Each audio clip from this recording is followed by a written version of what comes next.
Hey everyone, in this video we're going to take a look at Book 5, Chapter 44 from De Bello Gallico. So you want to remember we're in the middle of the Gallic Wars, and at this point we've already seen Ambiorix has successfully ambushed, right, the Romans with Sabinus and Cotta. He's destroyed their camp, he pulled his trick, and then he's moved on to attack the camp of Cicero, right? So at this point in the narrative we're in the middle of the Nervi and, Ambiorix, the Gauls, the Nervi in particular, besieging Cicero's camp.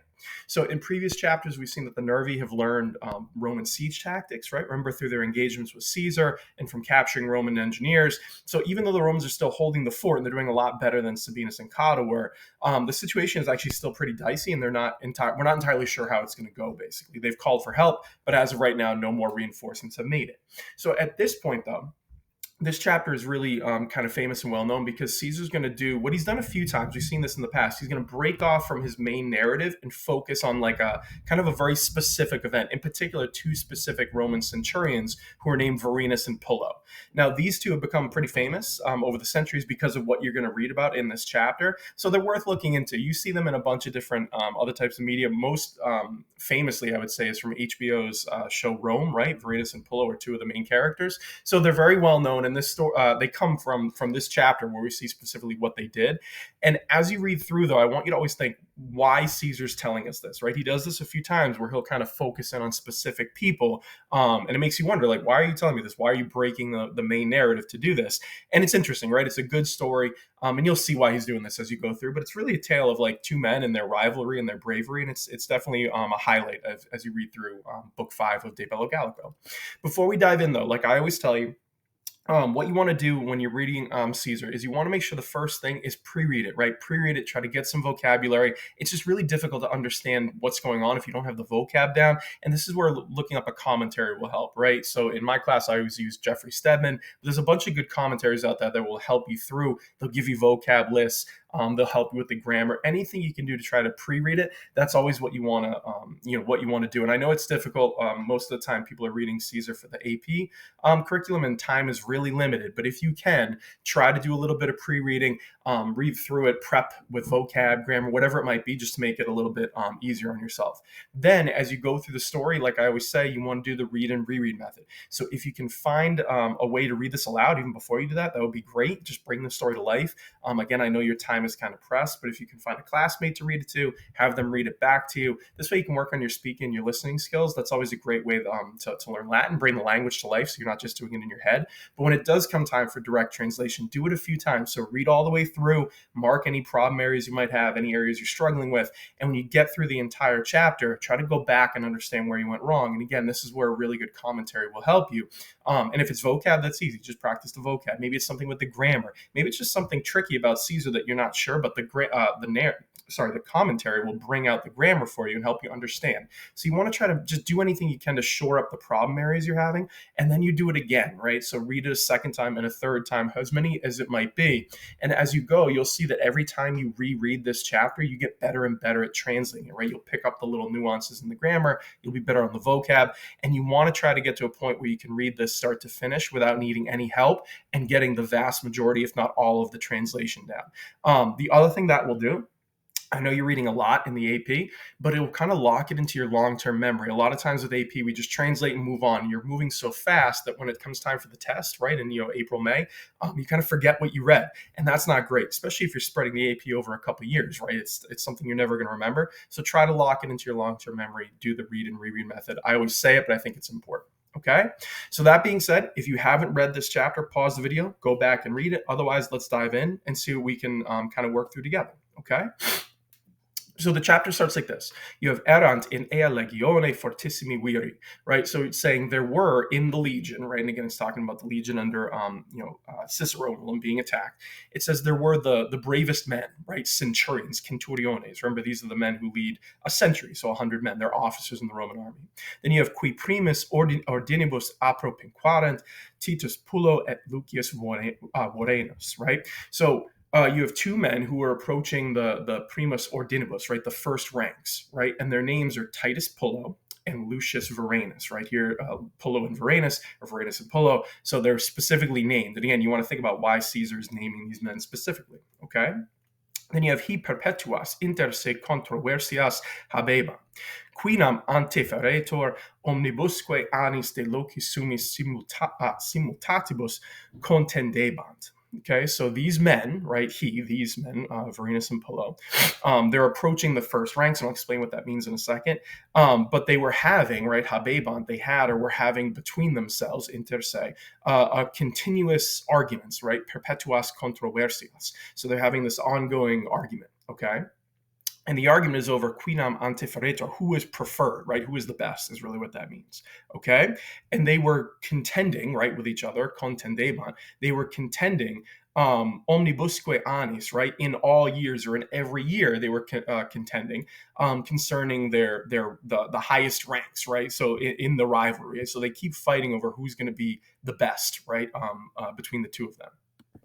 And maybe to clean that up a bit, you can say they were, they were contending concerning their ranks, right, their place in the army with the highest rivalry, right? Might be a good way to do it. Okay, so there's something interesting happening here when you read that line where you have they were approaching the first ranks. I've seen this kind of interpreted a couple ways, but what I think he's describing here is something important for the Roman army. So when you have the legions fighting, you want to remember that they fight in a really like disciplined formation. So you wouldn't just all charge in and go nuts and start hacking away. I say this to my students all the time. You want to think these are human beings. You can't fight for hours and hours on end. You're going to get tired, right? People are going to die. People are going to get worn out, tired. So what the Romans would do is when they're approaching the enemy, right, the front ranks would engage in that hand-to-hand combat, right, after you throw your javelin, your pila, whatever it might be, and you're just fighting with swords. That's really the front ranks, right?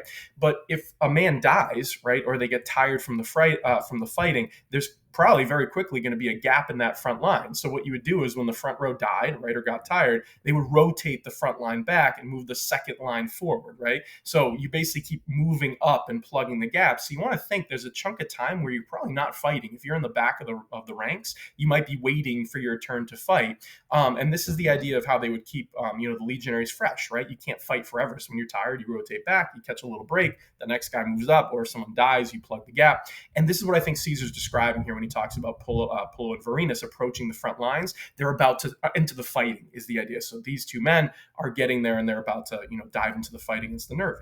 Okay.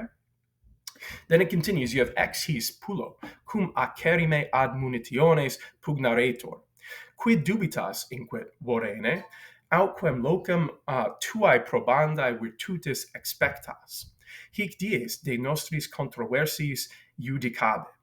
Okay, so from these, right, Pullo, right, so out of all this, from these two, Pullo decides to say something, right, and it says when it was being fought, pugnaretur, right, when the battle was being fought, acerrime, very fiercely, so in the middle of the fiercest part of the battle, ad munitiones, right, at the walls, right, at the fortifications. So the Nervi are charging, it's at its fiercest height, and now Pullo decides to talk to Varenus, which is kind of funny when you think about it.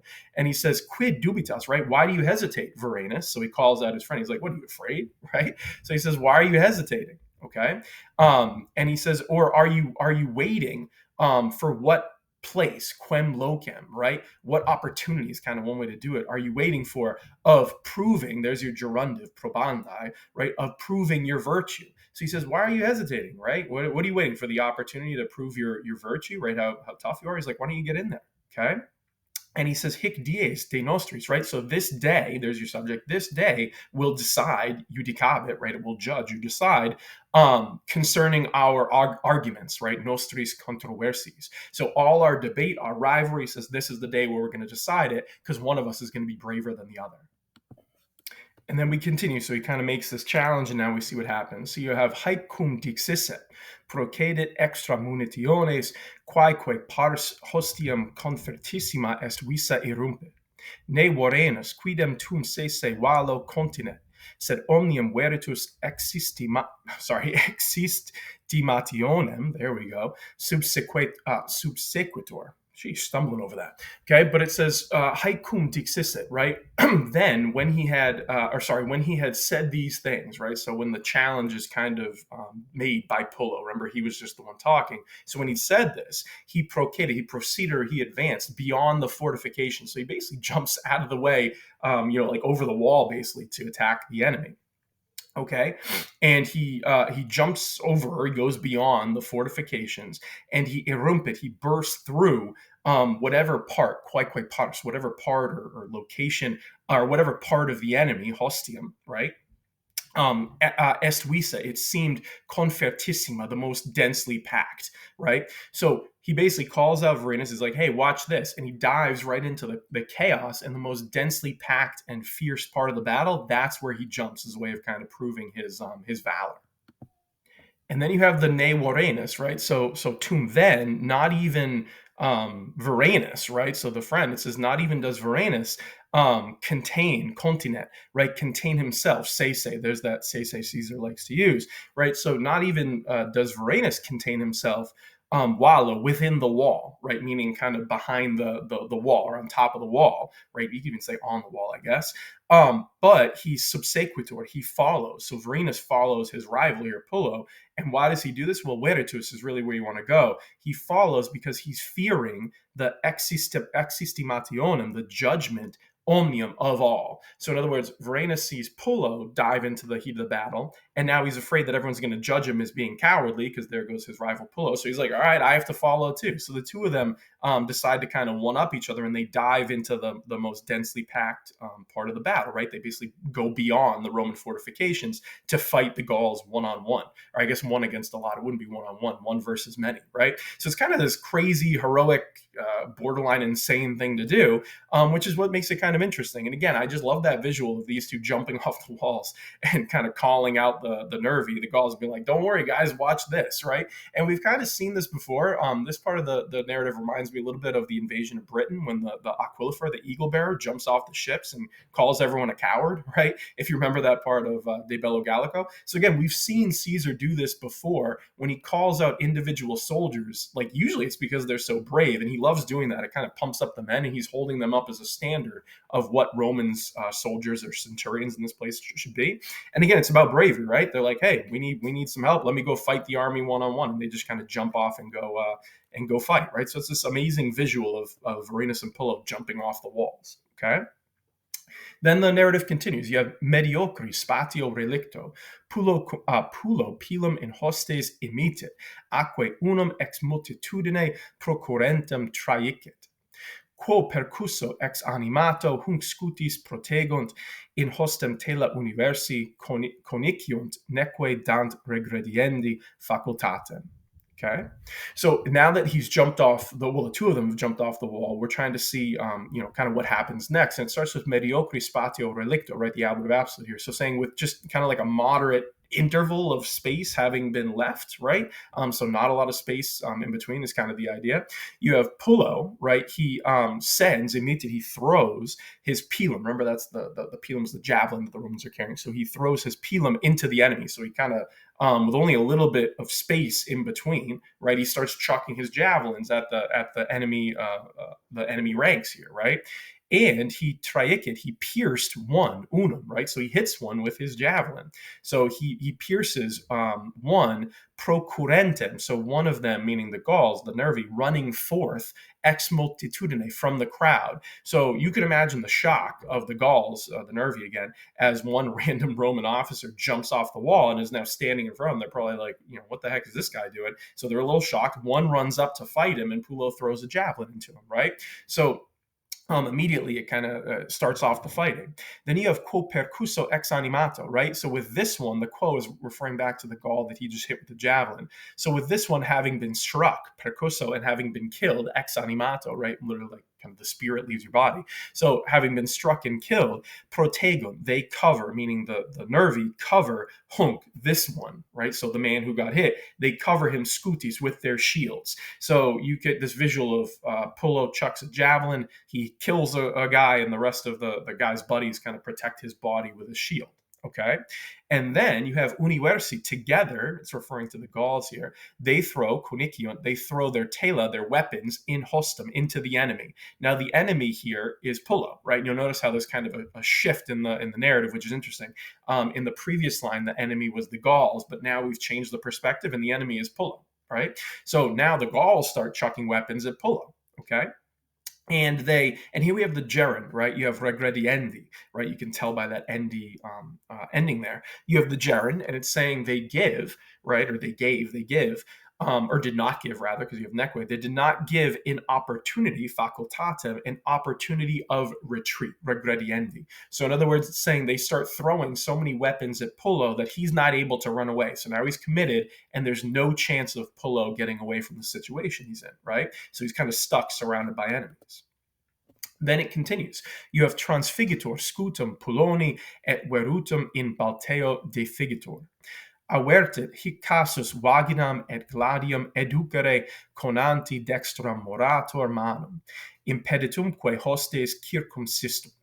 Okay, so you have it starts with transfigitor, right? Something is pierced, and it's talking about the scutum, so the shield. And again, we have here the date of the shield. You could say the shield for Pullo, but it really means Pullo's shield.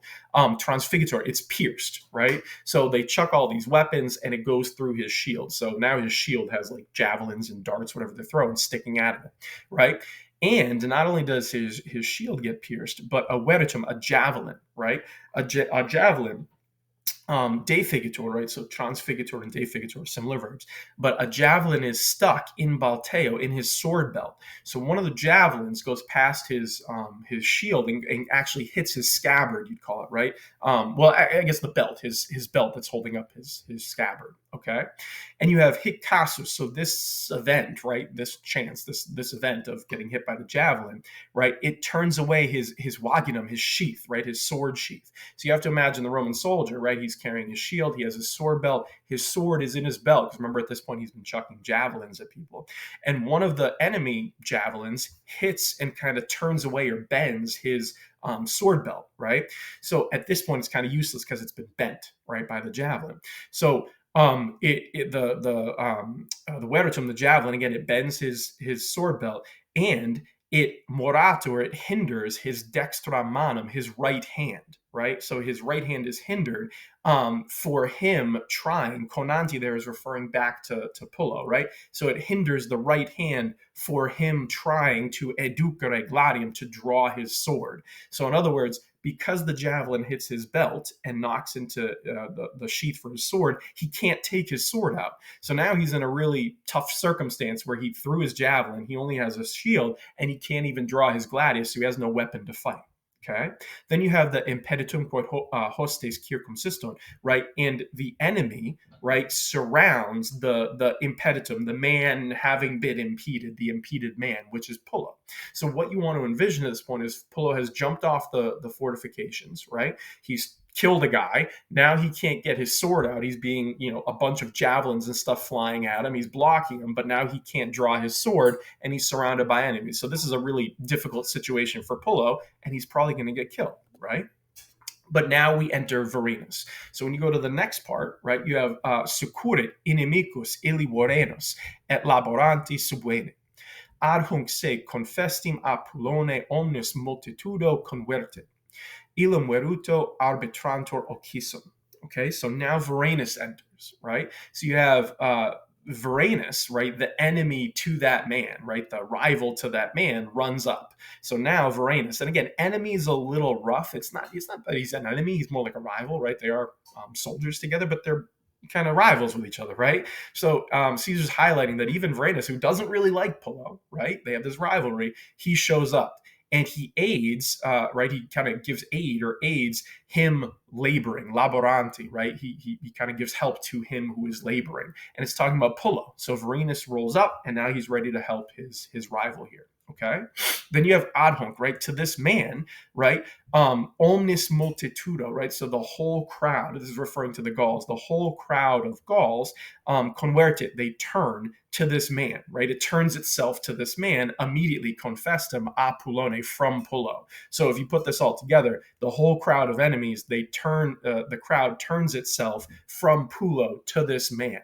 So in other words, now they see Varenus and they're like, okay, now we got to kill this guy. So it's a distraction that Varenus has done where he's drawing the attention of all the enemies to himself, right? A brave thing to do. And then you have illum veruto arbitrantor occisum, right? And the occisum here is really occisum esse, okay? But the reason they turn to Varenus, right, and not Pullo anymore is described here by Caesar, right? It says, they turn because they're thinking, right, arbitrantor, thinking that one, Ilum, meaning Pullo, had been killed, or Kisamese, that one had been killed by the javelin, Weruto, right? So in other words, they've thrown so many javelins at Varenus, and one of them is sticking out of the sword belt or whatever. They assume, or sorry, they've thrown so many at Pullo. The Gauls assume that Pullo's dead, right? So they're like, well, that guy's dead. Let's kill Varenus. The thing is, Pullo is still alive. Okay, so now you want to envision that Pullo's been bombarded by all these javelins. Varenus shows up, and now the enemy turns their attention to Varenus because, like, oh, we already got one. Let's get the other guy. And again, this would probably be very shocking to the Gauls, wondering why these crazy Romans have jumped off down the walls and are, kind of going one-on-one against them. But again, it makes for a really good part of the story, highlighting their bravery, right? Then it continues. You have Gladio, Cominus rem geret Vorenus, atque uno interfecto reliquos Paulam propellit, dum cupidus instat in locum deiectus inferiorem concedit. Okay, so Varenus, there's really your subject. He rem geret. He kind of wages this affair. He carries on this affair, meaning the battle, hand to hand, Cominus, right? He's fighting hand to hand with his sword. So Varenus has his sword. Now he's just attacking kind of hand to hand combat, which is really brutal, right? Up close and personal fighting. And uno interfecto, with one having been killed. So in other words, he kills one of the Gauls. He propellit, he drives back Paulum a little bit, right? He pushes back a little bit, reliquos, the rest. So in other words, Varenus jumps down, he attacks, he kills the guy, and now the Gauls have backed up, like, whoa, who is this crazy Roman? Okay. Then you have Dum Cupidus instat, right? Or Cupidius instat. So while he eagerly, you might say, Cupidius, well, he eagerly presses on, against a comparative there.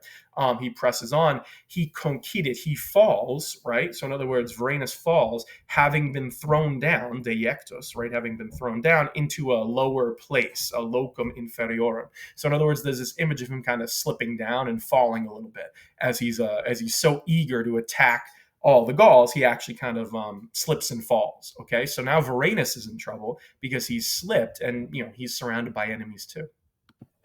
So now we're going to see what happens with Varenus, because basically the roles have shifted. Now he's in trouble. Okay, so the next part we have Hic Rossus, circumvento fert subsidium Pullo, atque ambo in columes comploribus interfecti summa cum laude sese intramunitiones recipiunt. Okay, so now we have, Varenus has fallen, and to this one, right, in turn, Pullo fert subsidium. Pullo brings help. So Pullo's still alive. You have to imagine they thought he's dead. Now he rises up and he brings help to Varenus, right? And it's not just Varenus, but it's to this one, circumvento, having been surrounded. So now Varenus is the one who's surrounded by enemies, and Pullo comes to save the day, right? Back from the dead. They thought he was dead, and he's not. Okay, then you have atque ambo incolumes, right? And both of them, both men unhurt, right? Cum pluribus interfectus, having killed many men, with many men having been killed. They recipiunt sese. They literally, it means something like recover themselves. But remember, this is an idiom Caesar uses to mean like they retreat or fall back. They fall back or retreat intramunitiones, inside the fortifications, summa cum laude, with the greatest praise. So the visual here is that, again, Pullo jumps down. He's surrounded, he falls, Varenus saves him, then Varenus charges into the fray, he falls and is surrounded, and Pullo comes back and saves him. So they basically save each other, and then after they've killed a bunch of people and saved each other, they go back inside the walls. And when you have that summa cum laude, that's talking about the rest of the Roman soldiers. So this is a huge morale boost as everyone's watching and being like, I can't believe this, right? These guys are heroes. It boosts up the Romans, and they're able to get back across the walls without any damage to themselves, basically. Okay? And then we have the ending here. You have sic fortuna in contentione et certamine utrumque versavit, ut alter alteri inimicus auxilio salutique esset, neque diudicari, there we go, posset, uter utri virtute ante ferendus videretur. Okay, so thus fortune, right? Fortuna, where savit is kind of an interesting verb. It means like kind of dealt with, you see in commentaries, or tossed around, or dealt with, however you want to do it. It almost means like judging, like fortune kind of judged these men after tossing them into the fray. But it dealt with each one, right? Right? Each of them in struggle and in contest, or right? So in the struggle and the contest. So fortune kind of dealt with both of them. Okay.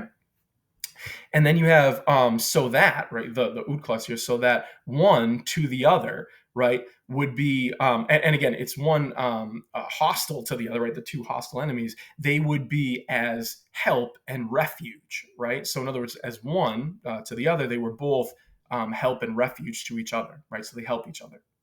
So again, just to clean that up, you might say something like one man, the hostile or the enemy to the other, was or would be as help and salvation or help and refuge. Okay. Then you have nor was it able to be decided, right? Because remember they were having this competition, which seemed to be preferred. You have the gerundive there, anteferendus, right? Which seemed to be preferred to the other in respect to virtue, virtute. So in other words, they have this rivalry and now they can't decide who is better than the other because at the end of the day, they both saved each other. They were both heroes. So it's kind of like a tie. Okay. So this is the end of chapter 44. And again, it's a great kind of breakaway from the main narrative as we focus on two specific men. But there are some things I want you to think about that I think are kind of worth thinking about. So this is a really famous episode from the narrative, right? Because of Varenus and Pullo.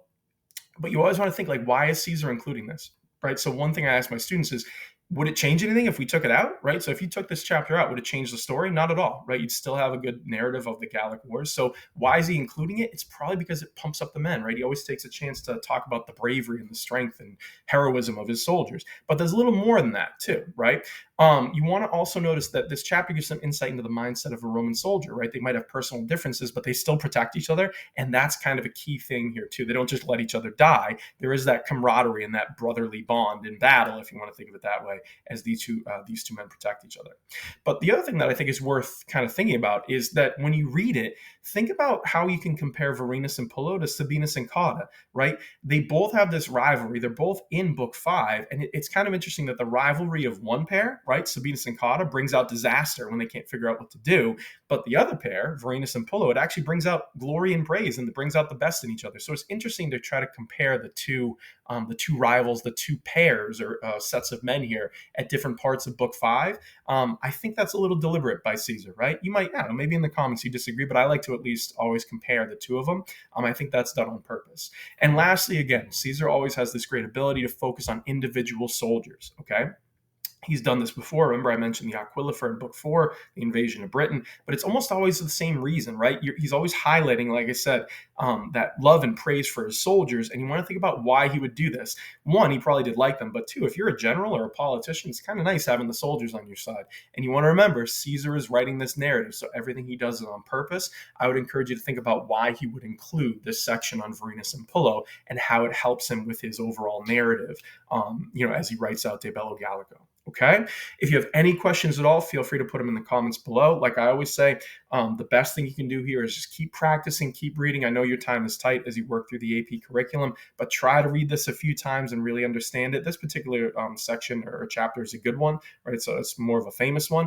But either way, make sure that you've read it and been able to read and reread it and get through it without too much trouble. That's how you know you're ready to move on. But if you have any questions any questions at all, put them in the comments below. If you think I stumbled on something or messed something up, that's totally fine. Put it in there. I'm happy to help. But otherwise, keep at it, keep practicing. And again, try to put it into your long-term memory, particularly if you're an AP Latin student, because it is difficult to remember everything when it comes time for the test. But the more you work at it and the more you practice, the easier it gets. Good luck.